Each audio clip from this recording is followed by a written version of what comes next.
Thank you. Thank you so much for joining us. It is quite unusual at the gents. Please, thank you. Sorry, but I'm in charge here.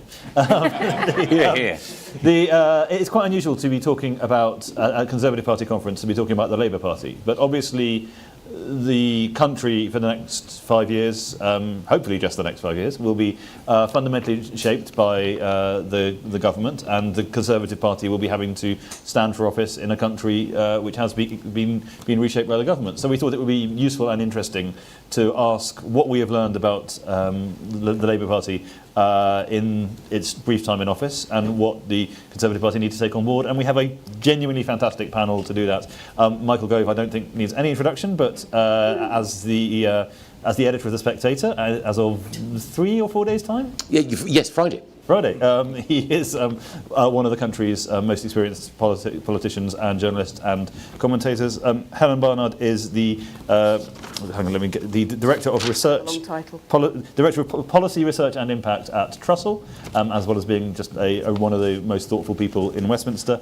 Tom McTague is a brilliant journalist for Unheard, who sort of writes wonderful State of the Nation essays, which are I'd say sort of tough but fair on all parties. And Rachel Cunliffe is the associate editor, is it now? Associate political editor. Associate political editor at the New Statesman, the House magazine of the left, as the Spectator is the House magazine of the right. And it's wonderful to have you all here. So we'll do the standard format. Everyone will give some brief opening remarks, and then we'll have a discussion, and then we'll open it up to the audience. So without further ado, Michael, do you want to lead us off? Thank you very much.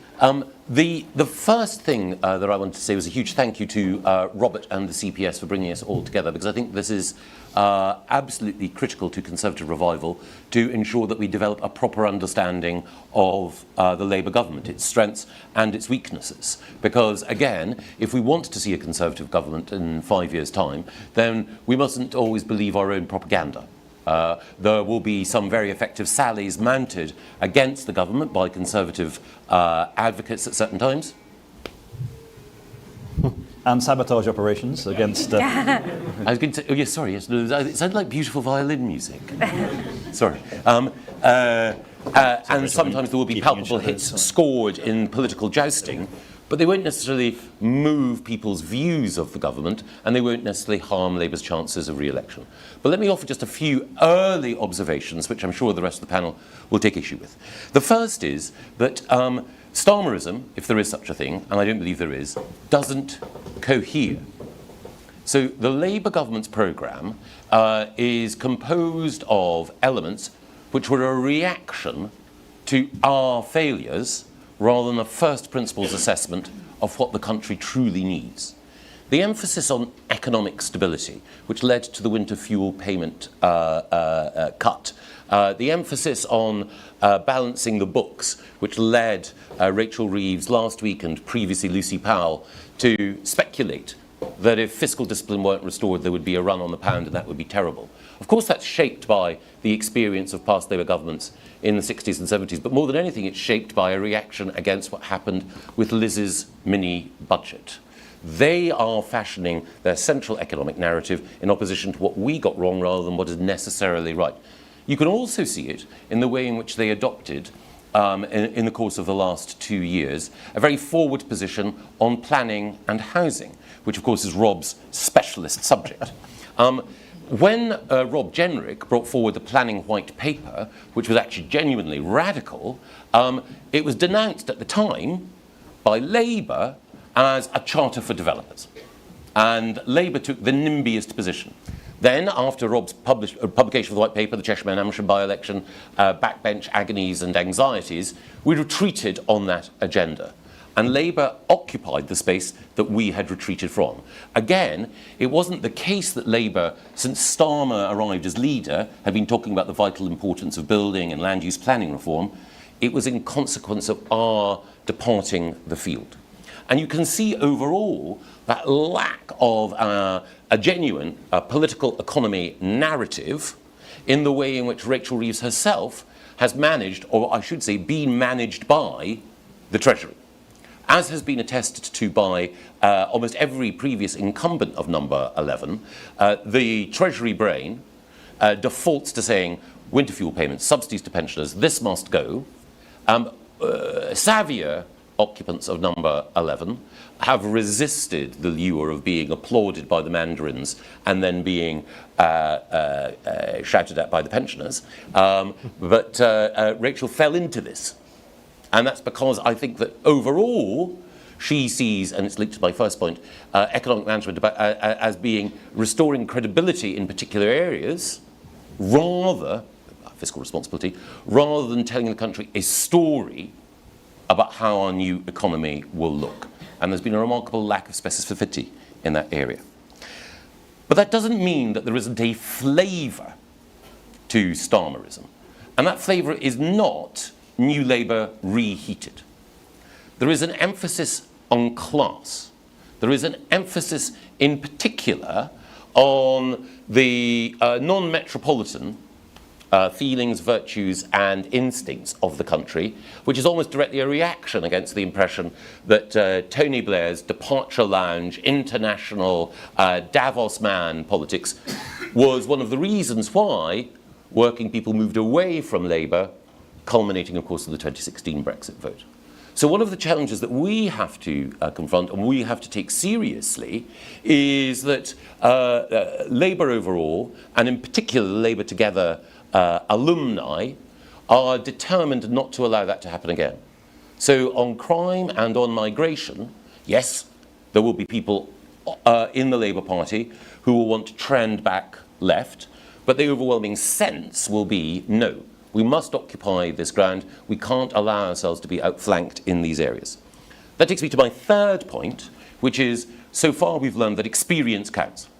I think the two ministers who've made the most sure-footed start, don't agree with everything they're saying or doing, obviously, are Ed Miliband and Yvette Cooper, because of their experience in government and delivering. So whatever one thinks of Ed Miliband's approach, he hit the ground running. He had the statutory instruments ready. He had the outline of GB Energy more than sketched out, filled in. He was able to steamroller his agenda through one of the Labour missions, which I think is most in danger of dominating. I can return to that, but also Yvette in the way in which, on the tangled issues of both crime and migration, which, as I mentioned earlier, are incredibly difficult, she hasn't been caught out in quite the way that some other newer and less experienced ministers at cabinet level have been. And that takes me to a final observation at this point, which is that well, two final observations. One is that we know from Starmer's past that he's made mistakes, but he has shown the capacity to learn from them. So one of the points that's been made by Starmer's own biographer, Tom Baldwin, is that if you look at his political progress, it doesn't look elegant. It's not a cavalry charge. That's because he's walking across a minefield. So sometimes it's 2 steps forward, 1 step back. Sometimes a bit of shrapnel hits him, but he survives and he carries on that journey. So even though there have been a number of early errors, winter fuel payments, freebies, the treatment of personnel within Number 10, some of David Lammy's gaffes, nevertheless, Starmer will already be working out how to ensure that those mistakes are learnt from. He originally had Annalise Dodds as his Chancellor. He recognised that wasn't working. He moved Rachel in. He originally had Annalise Dodds in because he needed someone broadly on the left of the party in order to reassure that the departure from Corbynism would not be as dramatic as he ultimately wanted.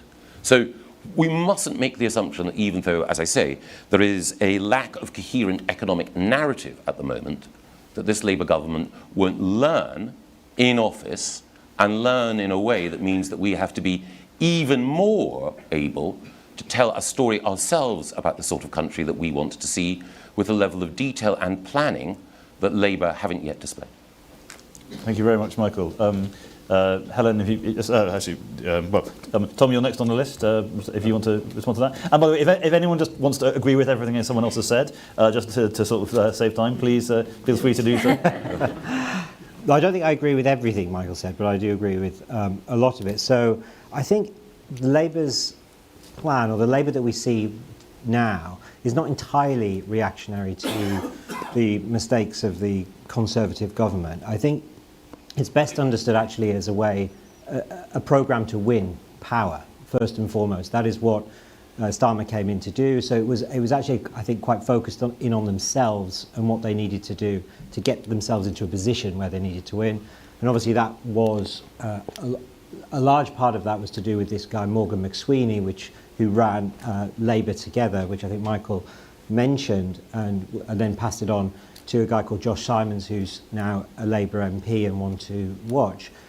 I think, as Michael suggested as well, there were kind of conservative instincts about what Morgan McSweeney was saying, how to appeal to provincial England, how to insert more of a class dynamic into Labour policies. And that was in part to say, we're not only not the Tories, we are not the previous iteration of the Labour Party, we are something new, and we understand why you rejected us previously. So I think that was what took up so much of their bandwidth before the election. I don't think they've fully worked through what they want to do in government yet. And I think you're also seeing divisions within the Labour Party pulling them in different ways. And I think they're almost instincts. And again, Michael hinted towards this when he was saying that there'll be calls to pull left. But they will fight those instincts to hold on to the centre. I don't think that's guaranteed, because I think the instincts of the Parliamentary Labour Party are not what Morgan McSweeney's instincts are, and those of the more blue Labour elements of the party, which I still think are a minority. Now, they're a powerful minority, and they have the Keir Starmer's ear in Number 10. But even within Number 10, you have ideological differences that I think are a core part of the divisions that we're seeing play out in the newspapers at the moment. It's also like you can almost see it physically in Number 10, in that you have Morgan McSweeney in the political office in one room, which is the first room you go into in Number 10, and you have Sue Gray and the team that this was civil service team that sits outside of Keir Starmer's office, where he works and where Theresa May and David Cameron worked.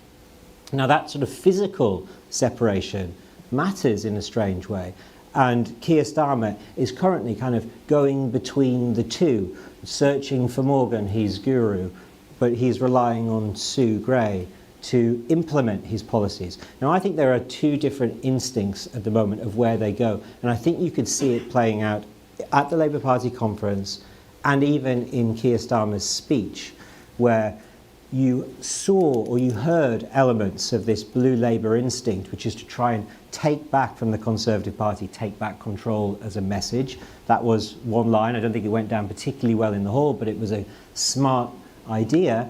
They are also trying to adopt conservative language when it comes to how you talk about immigration and crime. So what they want, the more blue Labour parts of the party want to talk about immigration as love of home rather than hatred of neighbour. And actually, Keir Starmer tweaked that and flipped it round in the speech, so it wasn't as powerful as it could have been.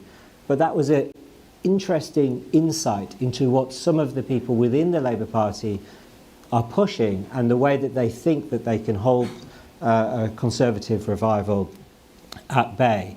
I mean, I agree as well with Michael that we shouldn't underestimate Keir Starmer. I think we have to say it's been a pretty bad first 100 days in government.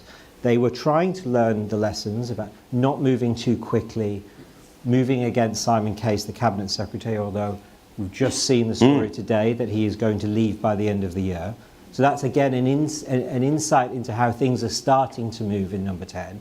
But they haven't got a grip on the system. Simon Case was there, not their choice. The principal private secretary to the Prime Minister was left over from Rishi Sunak, hasn't been moved on yet. The ambassador to the United States has not been moved on yet, and that's up in the air. The National Security Advisor has not been moved on yet. These are all people whose authority is seen as being questioned, and they don't have the grip on the system. Starmer hasn't replaced any of them yet, but he's going to in time. So perhaps we'll see the machine starting to click into gear. But I think if you speak to people like Jonathan Powell, who advised Tony Blair, they would say that he's missed an absolutely crucial moment. And these people, of course, will be advising Rachel Reeves on what goes into the budget. And this is the crucial moment that we've yet to see play out, and will define a lot, will define much of this term, because they won't get another chance, effectively, to raise taxes like they want to raise. So I think there are reasons why they haven't moved quickly, and Starmer has shown a willingness to get a grip on things in the long run. But I still think you're going to see a bit more turbulence as this battle over the instincts of the party, as well as the personnel, start to play out between Morgan and Sue Gray and others. Thank you very much. Rachel, you join us from fresh from Liverpool, where the New Statesman was doing back-to-back events. What was your? I mean, it's always helpful to ask someone what the mood of the conference was, but yeah, what's your take on how things are going? It was rainy. I think that's my main vibe from Liverpool. And their conference venue, you have to go outside to get around, whereas this one, very, very good Conservative decision to have it where it's all under one roof indoors. It's also, I think, every year that I've ever come to Conservative conference, the CPS has invited me on a panel. I don't know why. Last time your audience didn't like me at all, but it's absolutely delightful to be back. What have you learnt from Labour so far? I'm going to talk comms rather than policy. Get into policy a bit later, perhaps.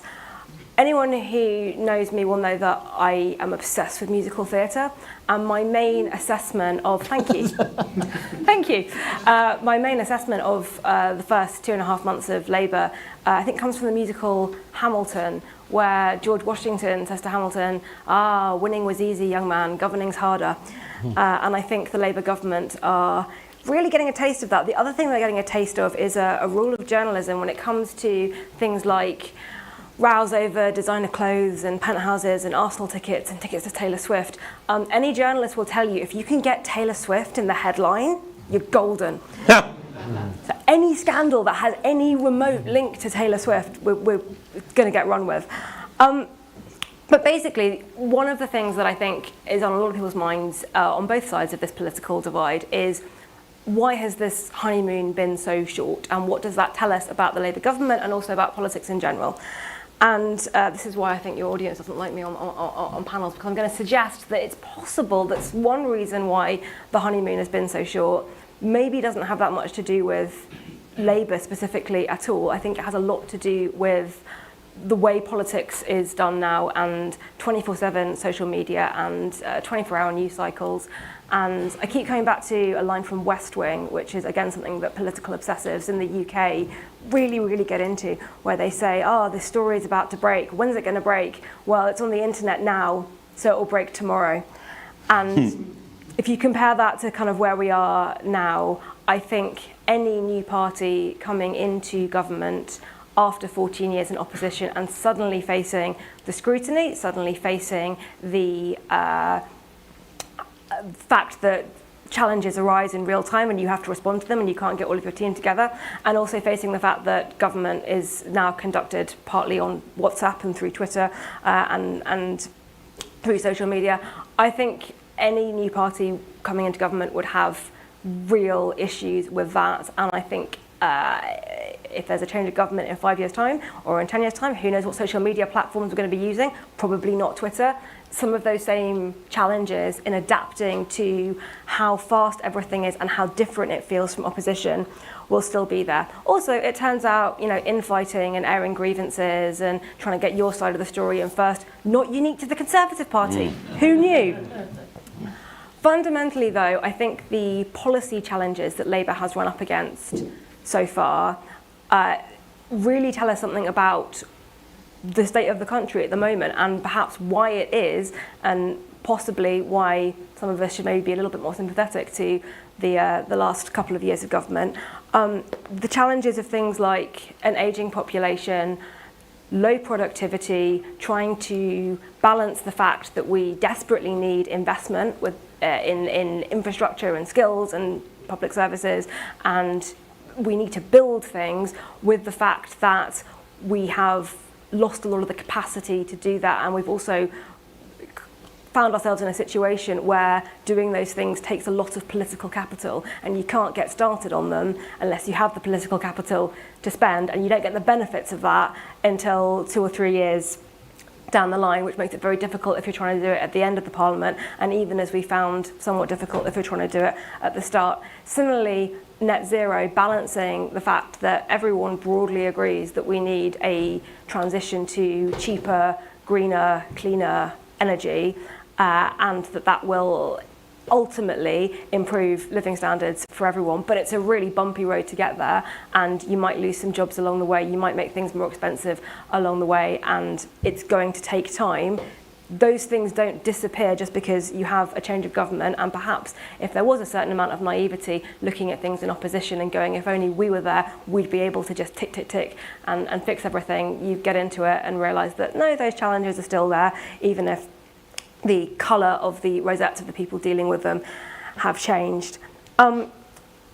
Ultimately, though, when it comes to the short honeymoon period and when it comes to the speed at which Labour's popularity has plummeted, if I were advising them, which I'm not because they would never ask me, I would probably remind them, and I would remind the Conservatives too, that they've got 4.5, possibly 5 years of this. And ultimately, when people come to be casting their votes in the next election, I think there are 2 main things that they will be thinking about.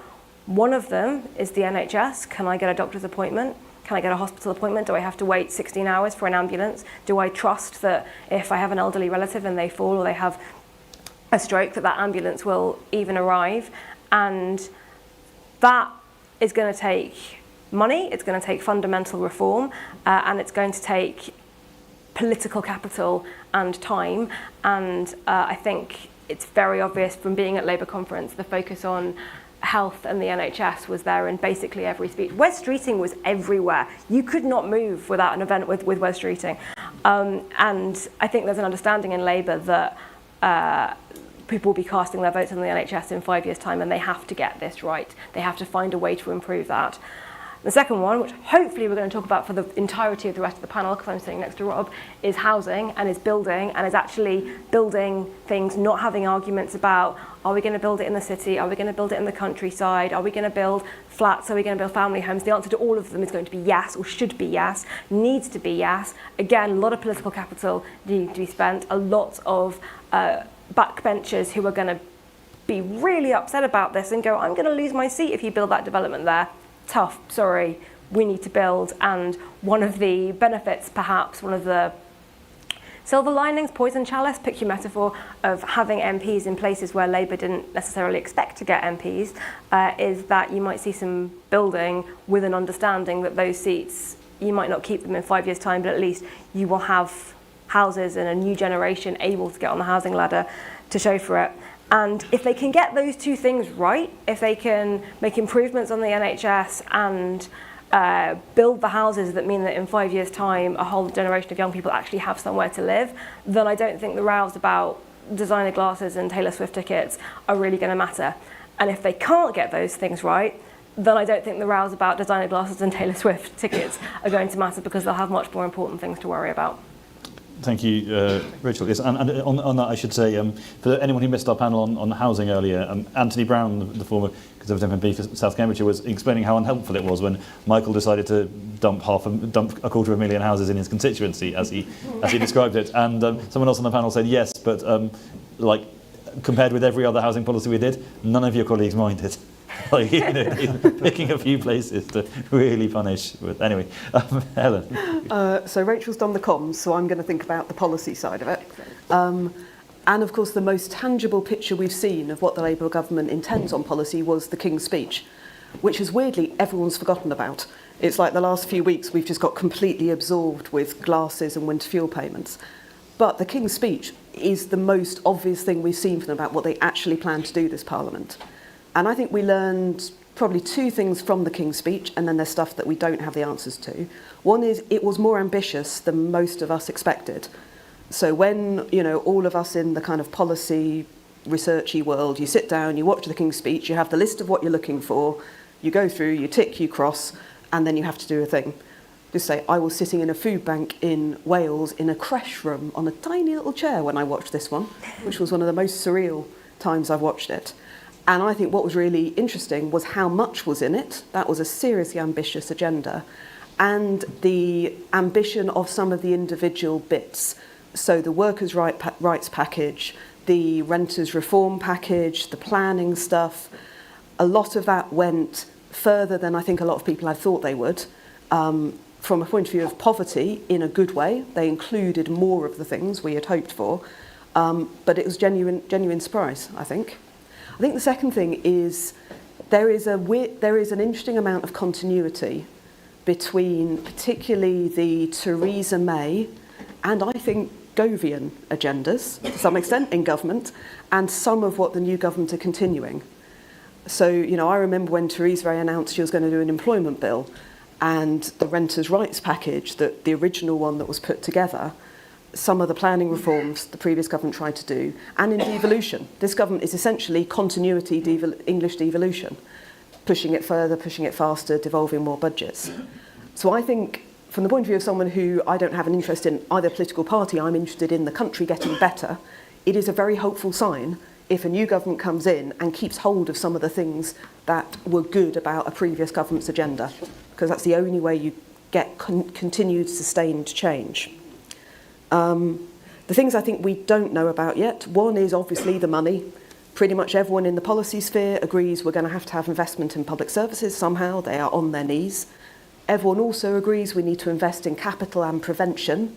We need to tilt away from just managing crises to putting money into prevention.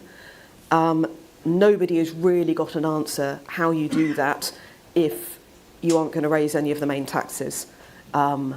And if you can free up money, but not for a few years, which is probably where we are. So I think that is the big question. So I felt at Labour, lots of really positive conversations and everyone holding their breath for the budget when the rubber hits the road and you see what they are actually prepared to do and how quickly. The last thing I would say is there is both of those things. There is a kind of common ground, so I was talking to Luke Trill in More in Common was talking about this as well. I think that there is, one of the things Labour did successfully was to find a common ground where a lot of the public are. So the public generally, so I work for Trussell, we support a network of 1,400 food banks. The public are pretty unified across different political parties. It is appalling that we have a food bank in every town and we had to give out 3 million food parcels last year. That is not the society anybody wants to live in, regardless of who you voted for. I think a lot of people, the public also agree that there is insecurity baked in to people's lives to a degree that is damaging, which is where the renters' reform stuff, the workers' rights stuff, some of the social housing stuff comes from.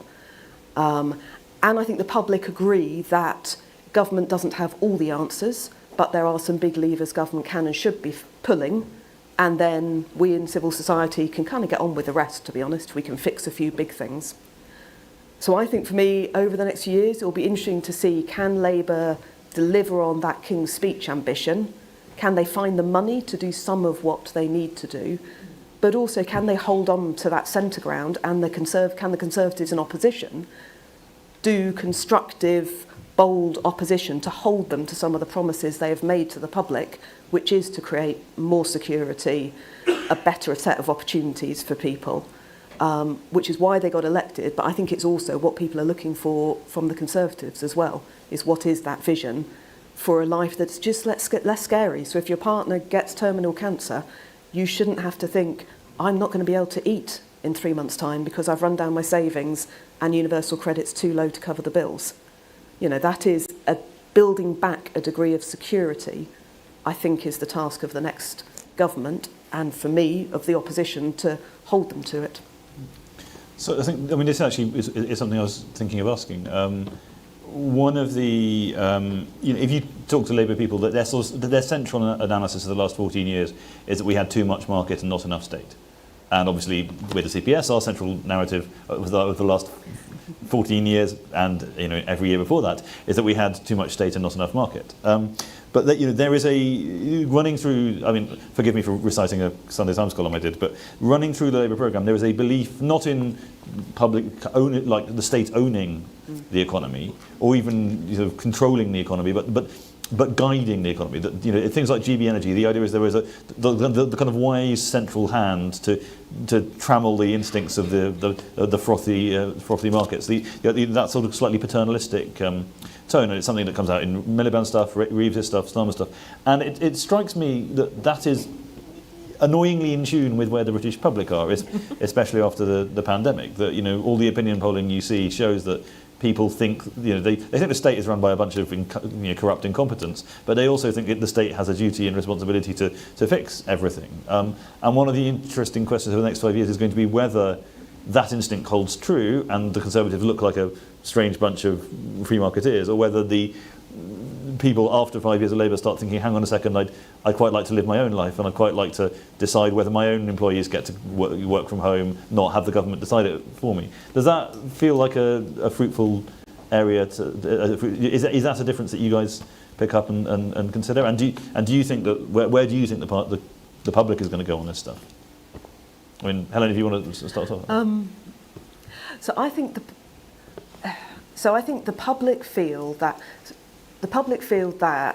So if you look at what's happening in communities, so if you look at where food banks came from, it used to be a vicar would have a bag of food in their office, and very occasionally someone would come knocking on the door and say, something's happened, I don't know what I'm going to do, and the vicar would help. Then you've got churches, more and more people came, and churches were saying, we're going to have to do something, we're going to have to set up an actual food bank, like an organisation to do this. And you can see that's good and bad. That is a community helping one another out of compassion, and that's excellent. When it gets to the scale we're now at, it is a charity and a community trying to make up for failures in some of the basic functions of the state. And that's where it tips over. So I suppose I would say the public will judge it on, can I get on with my life knowing that if something really bad happens, there's going to be some support there to help me get back on my feet. But also, if I'm going to get into work, is that actually going to stop me needing the food bank? Because if not, something is going wrong. If the outworking of the market is that you can be in work and not be able to pay your bills and feed your family, somebody does need to fix that, whether it's the state or government or employers. So for me, I think that's what the public will judge the government on, is kind of, does it work? And then kind of, leave us alone. But you need to have that basic level of security, because in a sense it's just a bigger version of the community coming together to help out when someone has a fire at home and they need to stay somewhere. You help out your neighbour. It's just a bigger version of that, but it needs to be done well. Anyone else want to come in on that one? You go, Michael. I think it is certainly the case, whether or not it's wise, and I share many but not all of your views, Rob, but it is the case that the public broadly, I think, thought water and trains were symbols of Tory ideology gone too far. I think the story about what's happening in our rivers is far more complex and nuanced than one would guess from Lib Dem leaflets. But nevertheless, it's undeniably the case. I'm sure that anyone here who was fighting the election will have thought that public anger at the state of our rivers was an issue, as was the continued problems on our railways. So they were both seen as failed privatisations, and a bigger role for the state, of course, has followed with more powers for Ofwat and the effective nationalisation, bit by bit, of the railways. I think the former is a good thing, the latter a bad thing, but that's by the by. The other thing is, because of the age of a variety of different buildings in the public realm, there was a sense that the country was crumbling. So again, we can discuss school buildings. Every time I do, I get a Vietnam-style flashback to the Building Schools for the Future issue in 2010. But RAC became symbolic of a lack of investment, perceived lack of investment in the public realm, as did the issues with which I had to deal in poor social housing. So the tragic death of Awa Bishak in circumstances where the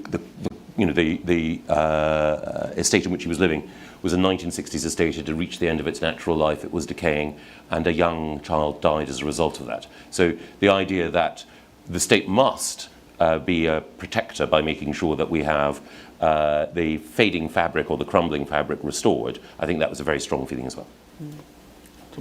Yeah, I mean, I agree with that. I think there is, it's like a very basic feel that I think probably we all have, that the public realm, the public space that we walk around in is clearly worse than it was. You know, bins that used to look nice are now there's like thrown up sort of wire mesh bins that go up in public parks, and you think, how has that happened? How are we getting wealthier as a society, and that the environment in which we live seems to get worse? The pavements outside of £1 million homes in London are just, you know, awful, with concrete poured in. No, it's not repaired to look as it used to look. It's just this sense that the country is getting poorer and worse, and you feel that, I think, in public services as well. You know, when you don't have to cast your mind back that far to think about the family doctor who came to your house, and now you can't get an appointment when you ring up the doctor at 8 o'clock in the morning for your children, or you go to the A&E and you have to wait 15 hours or something to be seen, and you've got a 4-year-old falling asleep on your lap at that time, and you just think, well, that's absurd. So in a sense, I think it's simpler than the questions that you're talking about, which are obviously acute problems of poverty. It's what everyday kind of middle class people feel, who don't feel that insecure. They're just absolutely sick of the sense that the country isn't working, that the roads don't work, that we can't build anything, that the buildings that we do, I mean, walk around Birmingham, it's impossible in this city to think, when you look at a new building and an old building, to think that we've got better at building. It's just sort of absurd. So I think there's just that if Labour can get the feel of the country better in some sense, I think it's quite potent for the Conservative Party. If you get just this understanding that things are improving a bit, that you can book an appointment with your GP online on your phone in the morning, and it's quite easy to do so, and you can connect that to something that Labour has done, then I think that's dangerous. And you mentioned water companies. I think both of you mentioned water. I was having an interesting conversation with somebody who's involved in the Thatcher period, and they said that the key for the Conservative Party is to somehow be able to have an analysis of the political economy that Michael was saying today, that it is as sort of deep-rooted as hers was, but it can't be just Thatcherite. It has to be new. And the Conservative Party will need something symbolic to show that they're not just reheating solutions from the past. And the idea that this person had was that the Conservative Party should advocate the prosecution of the water company bosses for, the Thames Water Company boss. There's just an if you see some kind of appalling waste or mismanagement in the public services, the Conservative Party, the party of law and order, should be going at them hard in a way that puts Labour into this position where what do we do about that? We're the party of the public sector. Do we defend these people, or are we against these people? What do we do? But something that symbolically shows that the Conservative Party is new, and it's sort of addressing the problems that people feel today, I think, is required. Anything on that? Yeah, you talked about Labour having a more paternalistic attitude. The British public quite like paternalism. We have this idea that we're a freedom-loving nation, which I love as an idea, but the polling shows that we actually quite like governments telling us what to do, or at least telling other people that they can't do things that we personally don't want to do. The stat that always comes out to me is this poll that was done about lockdown restrictions and about various restrictions on various things, and there was, I think, 15% of people who thought that nightclubs should never reopen ever, regardless of COVID. And I imagine that those people A bitter blow to Michael Gove. Sorry. I imagine that those people were not often frequenting nightclubs, and therefore didn't think that anyone else should need to either. And we saw that with COVID restrictions, the fact that the behavioural science suggested that we had to pause on restrictions because people get sick of them. Actually, people just wanted to keep doing them. We've seen it on the outdoor smoking ban. Is that that's actually a really popular policy, mostly because I think most people don't smoke and therefore don't much mind people who do smoke not being allowed to do it anywhere. So I don't think that's an inherently Labour or an inherently Conservative position, and certainly I've seen quite a lot of nanny statism from various Conservative ministers over the years, telling people, particularly young people, yeah, we don't do the thing that you like doing, so we're going to ban you from doing it. Also, banning stuff is cheap, and governments in general that want to show that they're making an impact on something that they have the money to spend and invest in it, they can say, we're just going to ban it instead, and that's a sort of free way of showing that you're dealing with the problem. But one point that I just want to sort of raise on the differences between how they see the state and markets is that Rachel Reeves, if you listen to her speech, which I did in Liverpool, she got a standing ovation in the overflow room. So there's a very, very, very strange vibe going on there. She wasn't even in the room. But the stuff she was saying about growth and economic growth being at the core of everything could have come from a Liz Truss speech. There is this understanding on both sides that the only way we can fix a whole lot of these problems is with growth. The consensus is there very, very emphatically. The difference is, where does that growth come from? Does it come from cutting all the regulations and enabling businesses and entrepreneurs to just do whatever they want and we'll get growth that way?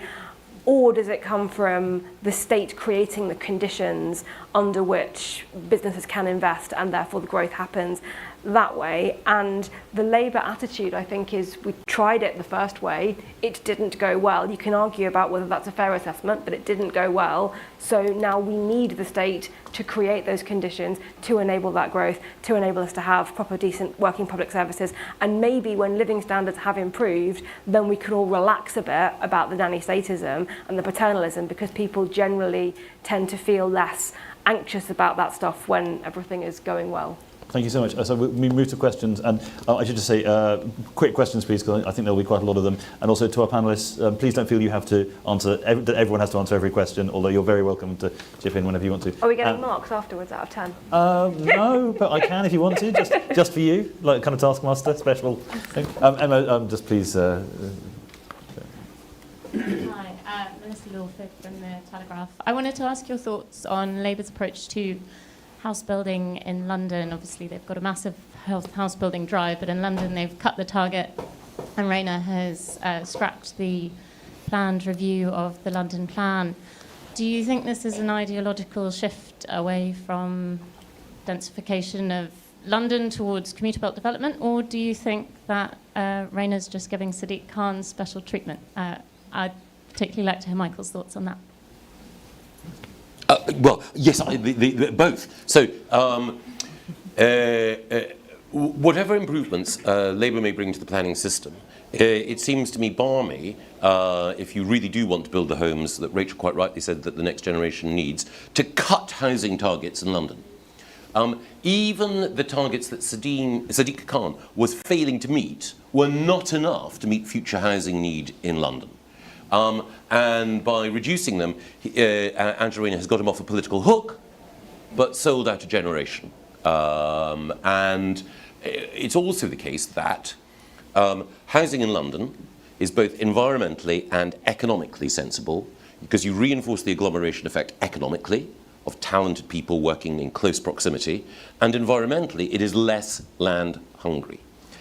My view is that the Angela Rayner approach, and it does have certain, advantages in delivering homes that our approach didn't have, but it has been designed by the volume house builders to make it easier for them to build the homes they want on green fields, not necessarily green belt, on green fields. So what we will get is more of the same.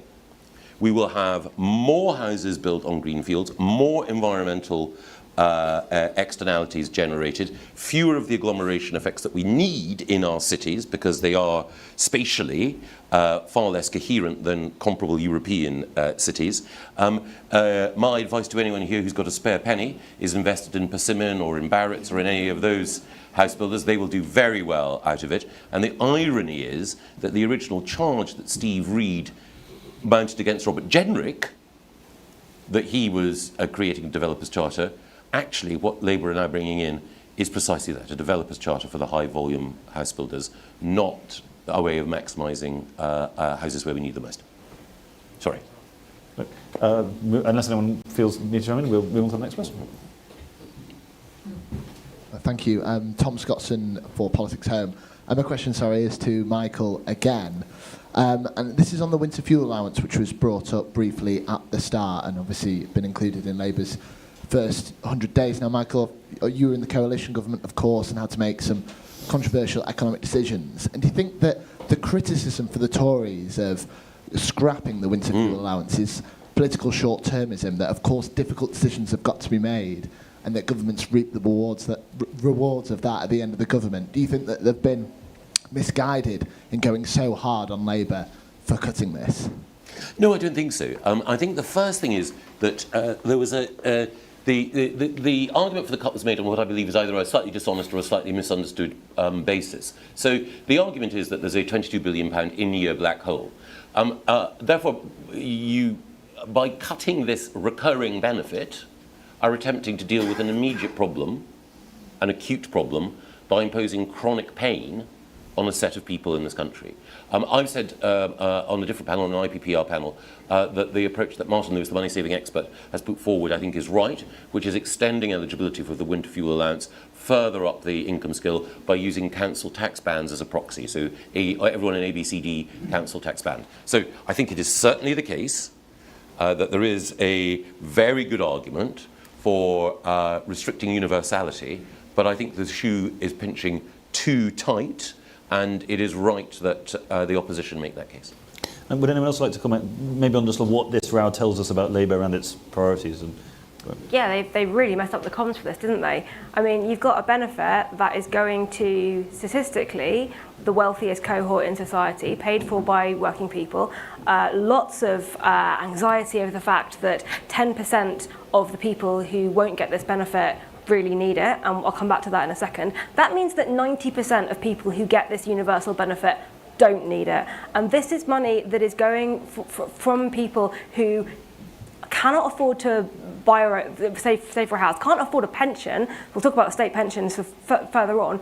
Going to people who emphatically do not need it, and also going to people who do need it, but we don't have the mechanisms in place to be able to target that help in the way that it's most needed. Now, one of the possible consequences of Labour's policy is that actually it will end up not saving very much money, because people who are eligible for pension credit because they are very vulnerable and they are very low income, but they haven't been claiming it up till now, are now encouraged to claim it because they want the winter fuel balance. And therefore, Rachel Reid, you haven't saved any money at all. Good. What you're saying there is that more money is going to the very poorest, paid for by the wealthiest who don't need the benefit. I don't think there is anything remotely regressive about that. This is about cutting a benefit that really was applied at a time when pensioner poverty was much, much more serious as a political issue than it is now. That has been addressed. You are more likely to be living in poverty in this country if you're a child than if you're a pensioner. You're actually less likely to be living in poverty as a pensioner than virtually any other age cohort other than the 50 to 65 age group. There was huge amounts of housing wealth tied up in that generation, which we don't want to talk about. We don't want to talk about the fact that as a pensioner over 65, you are more likely to be living in a household with assets worth over £1 million than you are to live in poverty. And therefore, a benefit that takes money from the poorest in society and gives it universally to this cohort is regressive and economically distortive. Did Labour make any of these arguments? Did they actually make a case for it? No, they said we have to fill the economic black hole, and they got tied into a mess about how you were balancing the books on the backs of the poorest pensioners, and they really, really messed it up. And I really hope that next time they try and do something difficult that is going to disadvantage one group that has been up until this point protected for the sake of the economy as a whole, they think about their common strategy a bit better. Bravo.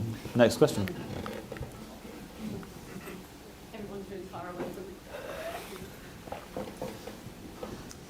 Hi, Sienna Rogers from The House magazine. I wanted to ask the panel, if the Tories can get back into power at the next election, it probably won't be thanks to anything the next Tory leader does, but probably will be something Labour does wrong. If they have, what is their biggest vulnerability? What could be their downfall if you had to predict that over the next 5 years? I could do a really, really quick answer. Go. Not making progress on the NHS. Tom? I think of the immigration, I think Rachel made a couple of good points at the start about the NHS and housing. I think you'd have to include immigration and the economy I think people close to Keir Starmer would say if they can get immigration down significantly, if they can get the economy growing and they can improve the NHS, then they stand a really good chance of winning. I think there are a couple of looming sort of issues that I feel like they haven't exploded yet, but could. One is is crime. It seems to be a persistent thing that is cropping up, certainly in my feeds, but it seems to be just bubbling up in the country as well. This sense that crime is growing and it's not being tackled.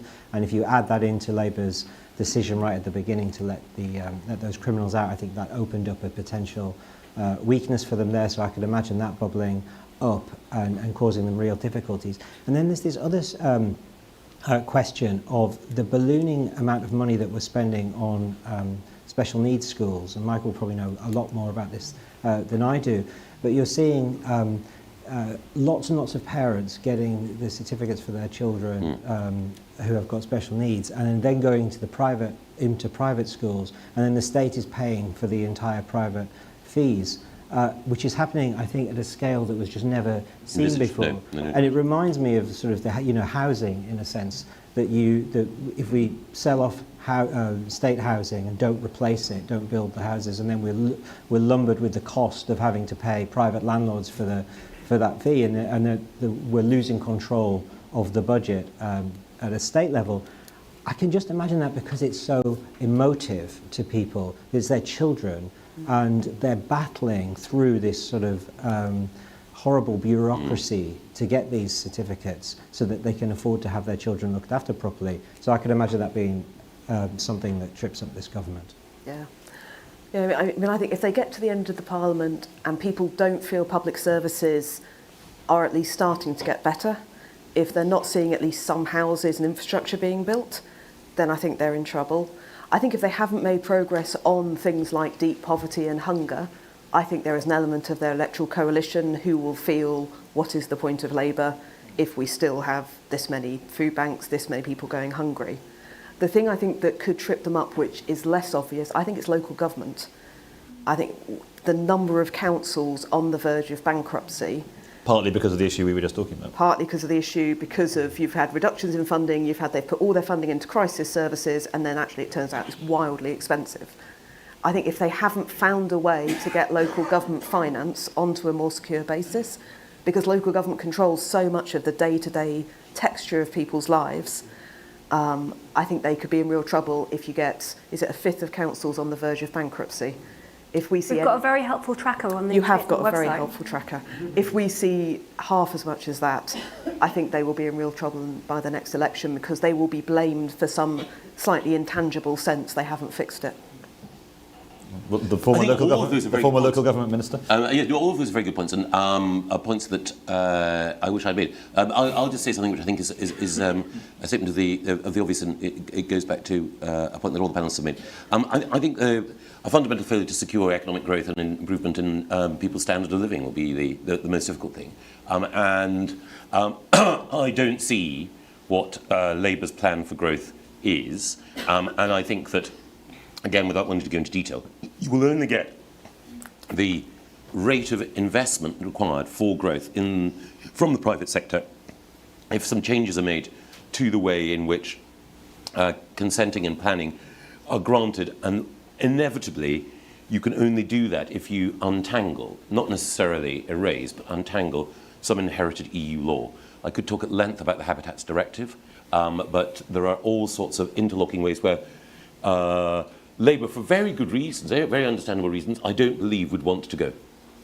So I think that the biggest problem that they will have is not a lack of ambition economically, but resistance to some of the changes required in order to unleash the investment necessary.